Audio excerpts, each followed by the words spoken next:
একজন হিন্দু পণ্ডিত হয়ে বলছেন যে আমি যদি মুসলমান হতাম তাহলে নিজেকে ধন্য মনে করতাম। তো ভিডিওটি শুনুন, ভালো লাগলে লাইক, কমেন্ট, শেয়ার এবং ফলো করে পাশে থাকবেন।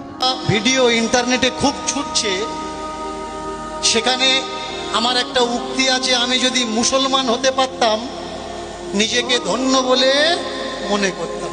উইথ ক্যামেরাতে এভিডেন্স হিসাবে আমি আবার বলছি, সত্যিই যদি আমি ইসলাম ধর্মের মানুষ হতাম নিজেকে ধন্য বলে মনে করতাম। আপনি এখান থেকে তারকেশ্বর কাঁধে জল নিয়ে যাবেন, ডায়মন্ড থেকে জল নিয়ে যাচ্ছে লোক তারকেশ্বর। এবার বলুন তো, যারা যারা গেছে এটা জানে, যারা যায়নি তারা জানে না। বলুন, মন্দিরের ভিতরে ঢুকে জল ঢালেন নাকি পাইপ আর কাঁপা রেখেছে তাতে জল দেন? একটা ফকির প্রথম লাইনে দাঁড়িয়ে নামাজটা পাঠ করতে পারে, একসঙ্গে উজু করতে পারে, কিন্তু আপনি পারবেন না। আশা করি ভিডিওটা তোমাদের শিক্ষামূলক একটি ভিডিও, তো ভিডিওটি শেয়ার করে পাশে থাকবে।